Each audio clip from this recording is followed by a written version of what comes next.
Guys, I got the Ariel Rider Kepler.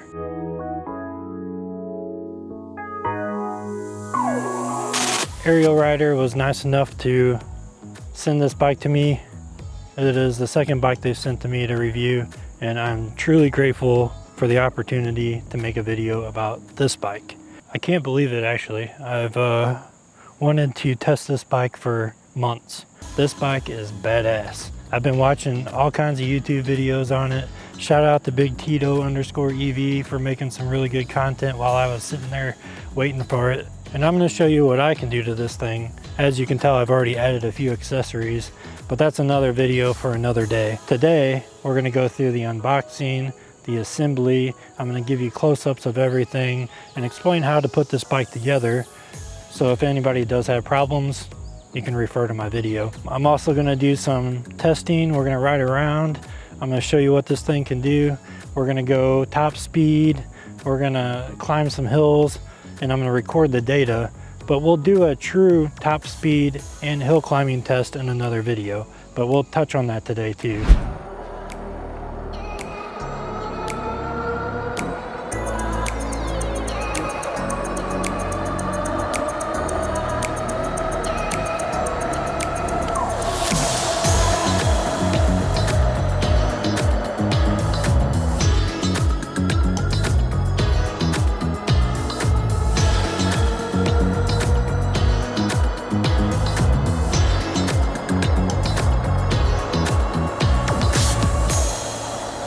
Well, that's the fastest I've gotten it up to so far, 37 miles per hour according to the speedometer.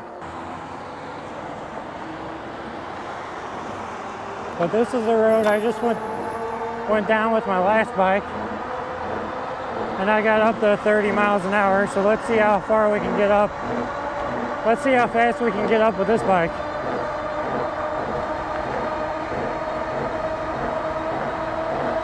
And if the display's accurate, then yeah, the display's pretty accurate.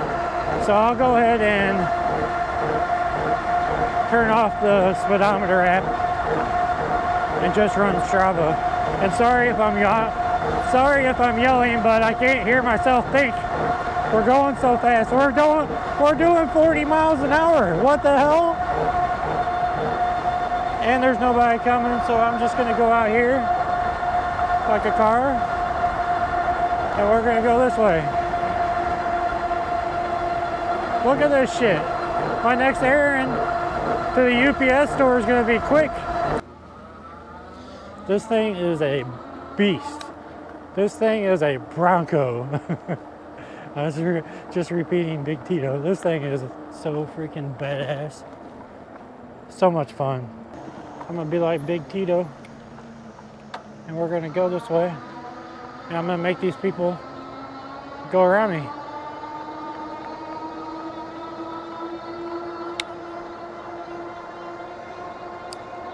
Nobody's coming. Sweet. There's some fancy houses over here.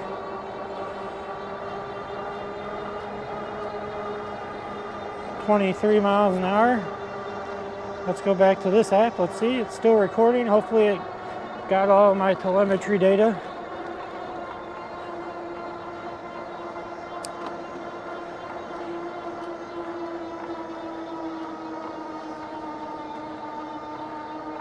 We'll be able to see the grade of that hill.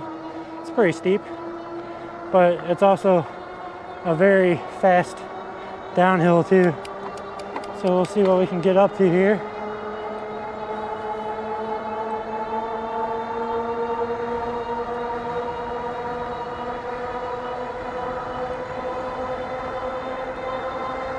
Yeah, throttle's faster, definitely.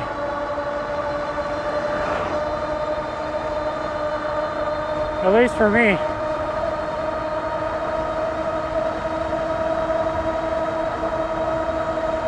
$35 miles an hour.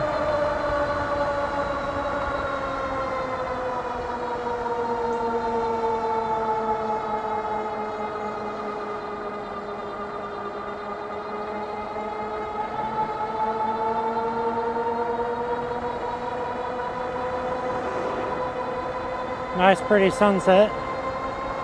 Yeah, look at this. This is...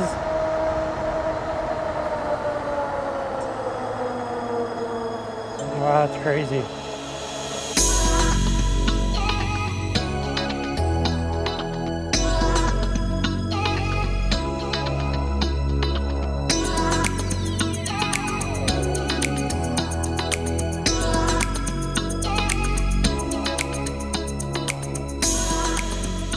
Alright, here is the unboxing and assembly of the Ariel Rider Kepler. If you remember, I made a couple videos about this bike already, before anyone even received theirs. I did a full overview of it before it was even released to the public, so needless to say, I wanted this bike. So it's an honor to make a video about it and be able to provide you some insight into this electric bike world.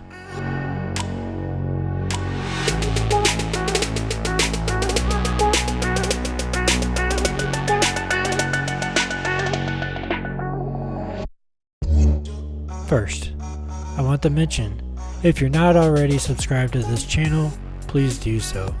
If you like this video, please go down to the comments and fill them with all your feedback and any questions that you might have. If you have any questions, I'm going to be making several videos about the Ariel Rider Kepler, so I'll be able to answer them in a future video.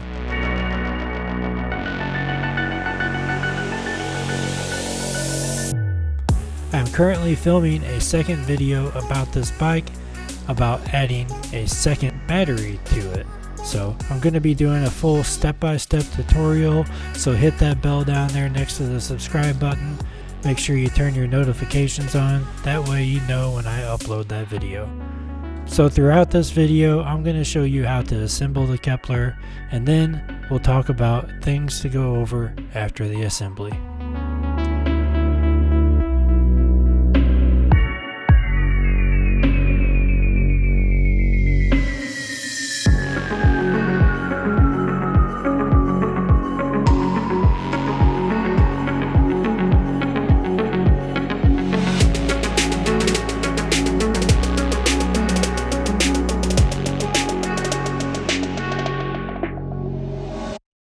So after manhandling the bike and putting all your muscles to work to get it out, you begin removing all of these little zip ties and foam.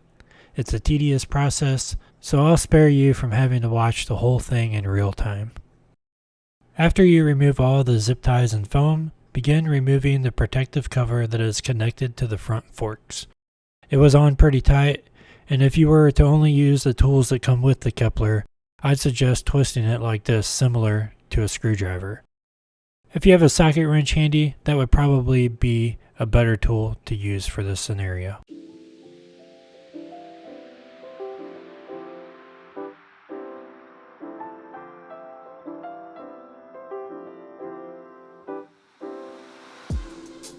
Now it's time to put on the front wheel.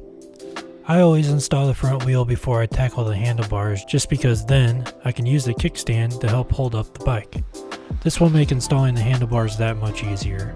Don't forget to remove the protective plastic pieces from both sides of the wheel and the one installed inside the brake caliper.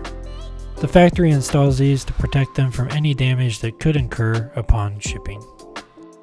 The quick release is a nice feature as it will allow you to quickly remove the wheel for storage, transporting, or for tire replacement. The back wheel is another beast. We'll tackle that one day. Luckily for you, it's already attached. The skier slides inside the hub with a nut on one side and a quick release lever on the other. There should also be two springs in the shape of a cone. The smallest part of the cone should be facing the forks, like so, one on each side. Attach the nut after placing the springs and twist. This part is important because you don't want your wheel to fly off while you're riding it. Make sure that you have this very tight and that there is quite a bit of pressure when lifting the lever. This will ensure that everything is tight and ready for your first ride. Now the next steps you can do in any order that you like. I attached the handlebars first, but it might be better to tighten the stem before this.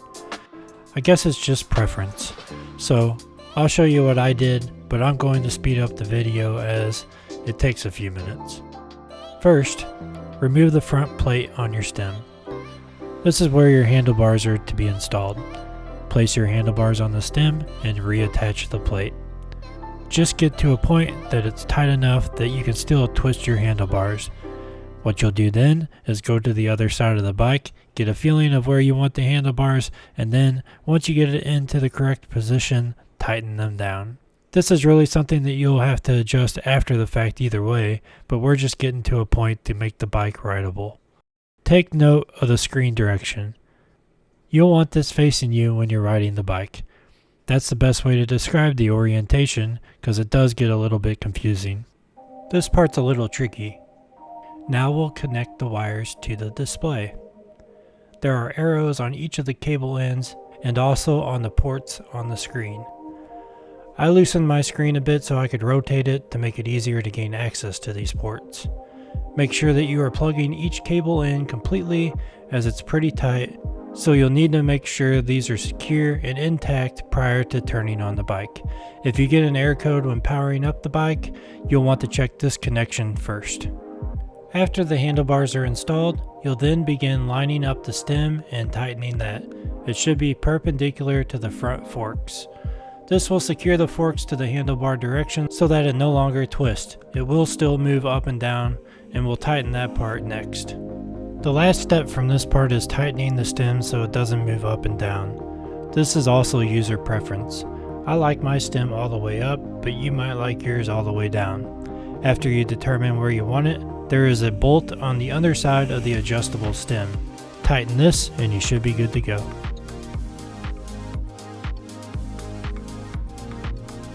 Now we'll install the front fender and headlight. Grab them both and have them ready for this part. Remove the pre-installed screw from the front fork mounting point. Keep this screw handy as you will use it to install the headlight and fender. Next, take that screw and slide it into the slot on the mount on the fender. With your other hand, hold the headlight in place like so. Secure the front fork and headlight with the screw we removed previously. Once the fender and headlight are attached, plug in your headlight. After this, we'll connect the lower brackets to the bottom of the fork. Again, remove the pre-installed screw and attach each bracket, one on each side.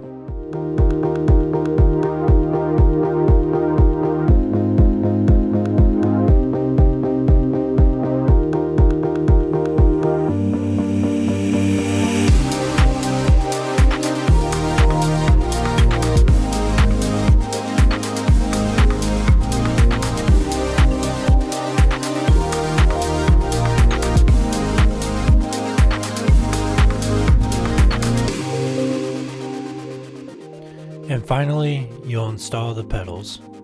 Take note, the left pedal twists in the opposite direction, so make sure you're going lefty-tighty on the left side. On the right side it's normal, righty-tighty, just like you normally would. It's now time to power on the bike and change your settings. Push and hold the top button for 3 seconds to power on. There are 2 different hidden menus that allow you to change the settings, like the unit, clearing your trip meter, and adjusting your brightness. Most of these are user preference, but please make sure you are aware of what is being changed. To get into this menu, with the bike powered on, you push and hold the bottom 2 buttons on the remote. And finally, to get into the second hidden menu, where we will change the speed limit, push and hold the power button until the password prompt appears. The password to get into the settings screen is 1919. Now the only thing that you should really change in this screen is the speed limit. I would leave all other settings alone unless you are directed to change something by Ariel Rider support. The speed limit setting is at the bottom of the controller parameter screen. You can set this limit to whatever speed you want, but I always have mine at the very highest so I can get the full power out of the motor. And the very last thing that you'll want to do is charge your battery fully before taking your first ride.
I've done a few things to the bike since we last saw it, and we'll go over that in another video, as well as going through my battery box and telling you how I did everything.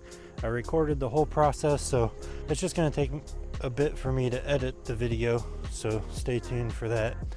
But this is an awesome bike. I have ridden it. Let's see, how many miles do I have on it so far?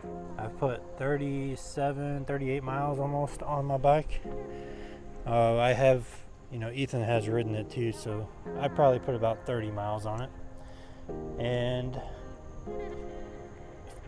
it's just ridiculously good compared to all the other ones that I've tested so far. Probably my favorite bike, definitely. Not because it's an Ariel Rider, just because of the performance. So I might be a little biased because I do really like the brand, but other than liking the brand, I like the bike.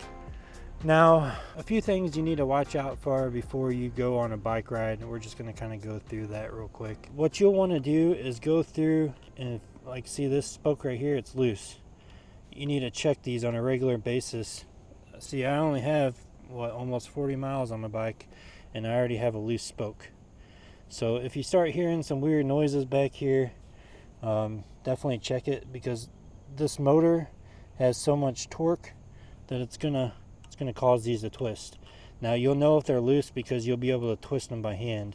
If you can't twist it by hand, then they're probably good. So just make sure you test these. I didn't expect that one to be loose. It was just randomly loose the first one I tried. Isn't that crazy? So we'll just go over here, check all these, kind of start in one spot and work your way around. Try not to get oil on your hands. And so far, it looks like I only have one loose spoke, and that's right here. Then what you'll do is you'll grab your spoke wrench, which I don't have, but I do have one. See how you can loosen this? Well, you want to get this as tight as you can with the spoke wrench, but not so tight that it messes up the alignment of the wheel. So you'll want to go in with your spoke wrench and tighten this, twist it to where it feels real tight and like it's not going to move. And you'll have to check these on a regular basis because of the power of the motor. I would also check the front ones just in case, because you never know. Probably going to have less loose spokes here on the front wheel, but it doesn't hurt anything to check them all, make sure they're all tight. I'll go through when I get home, now that I know that one is loose, and I'll check them all real good, and I'll go through and tighten them if they are loose. I'm definitely going to tighten that one. If I had a piece of tape, I'd mark it. The other thing, this is your front suspension, and you can make adjustments just by turning this knob. Now, this is a little finicky, they all are, but you can get it really loose or you can get it really tight. It just depends on what you want. This is locked out, and that's really loose, so you can push on it by your hand and kind of compress it. I tend to leave mine pretty loose just because it's just a more comfortable ride. And then your preload, basically what this is, when your spring goes down, it's how fast it comes back up. So you can adjust this as well. It's just got a little knob here. From the factory, it's pretty decent, so I wouldn't really mess with it too much. And then the other things that you need to check are all the screws and bolts on your bike. So go through, make sure these are all tight. Now the rack isn't like detrimental if it's loose, but you don't want to lose any bolts. So go through, just thoroughly check these. If you want to get super into it, you can take these off and put some Loctite on, make sure that they're in there securely. And then I would go through, maybe not the controller should be good, they probably Loctite that from the factory, but I would check all the other bolts, make sure you're good. I didn't put Loctite on the fender brackets, probably should, just in case, because this thing rattles around so much that you can rattle those loose. So I'd check those. I'd probably put blue Loctite in all the fender placements, and I think that's pretty much it. Now if you're wanting to change your seat out, this is not the stock post, but on the stock post You really got to watch the orientation. So if you haven't changed anything, make sure you pay attention, take a picture of it, whatever you got to do. Make sure that your post is oriented right. I saw a lot of people installing their seats backwards, which in turn will cause the nose to go up and lift up in the air. So when it lifts up in the air, it's not comfortable at all. And what you need to do is turn your post around so that you can actually really adjust it. I can do a video about all of that if you need me to, but that's just a word of warning that I saw on the groups. And changing your grips and stuff, pretty easy. A little trick about getting these off: if you have a can of compressed air, you can stick the little tube down into your grip, spray, and these will just pop right off. It's really convenient. My new grips have the little horns on them, so you have a different placement for your hand. Now, somebody asked me what kind of mirrors these are, and these are Hafni mirrors. They make all kinds of different styles and shapes, and I have a whole bunch of them, but that's what these look like. I think they're pretty cool looking. I've been using that one so far with the bike and not having any problems with them. It gives me really good visibility too. I know a lot of people like those Mi Chow mirrors, which are decent. I think they look really cool. I've been thinking about buying them, but right now I'm testing these. We'll see how it goes.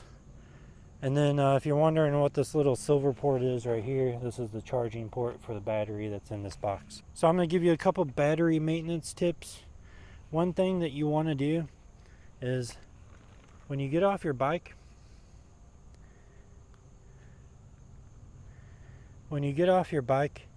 you can't pay attention to this percentage unless you let it sit for 20 minutes.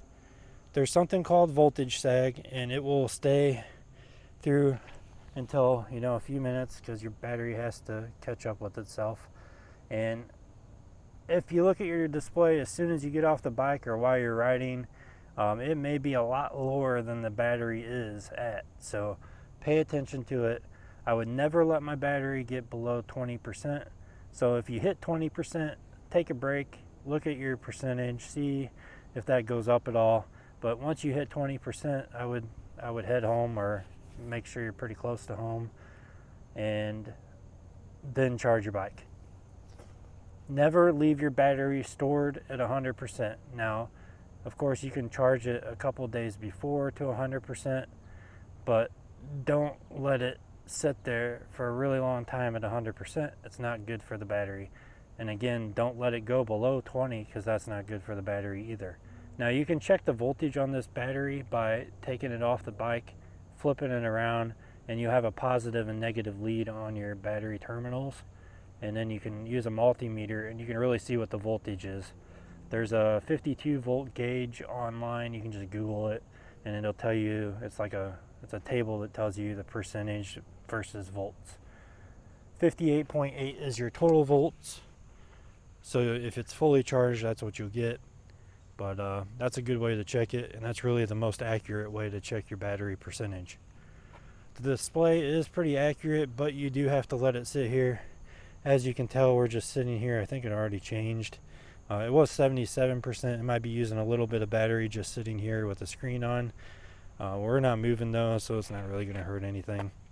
But don't rely on your battery gauge as soon as you get off the bike. You need to let it set for a few minutes. I see a lot of people questioning batteries and why it's so different and why I'm not getting the range I'm supposed to be getting. Well, that's because you're not letting your bike sit. The voltage sag will give you misreadings, and you really need to make sure that you pay attention to when you're looking at that gauge. So get off your bike, let it sit for 20 minutes, power it off, let the battery catch up, power it back on, and then you get a decently accurate reading. But that's it for the bike. If you guys haven't already subscribed, if you're excited to see the battery video, like this video, comment down below, let me know that. That'll encourage me to get it out faster. And I am going to be making a full accessories video. I'm going to tell you everything I've done to the bike so far, and then we'll go from there. I mean, I'm probably never going to be done with this, so lots more videos to come. I'm also going to be doing a lot more ride videos, so you should see some more content for me coming soon. I also have another bike heading this way on Tuesday, which is tomorrow, and I will be doing an unboxing and review of that one, and possibly a couple more coming on the way. So stay tuned for more content. Thanks for watching, and I'll see you guys in the next video.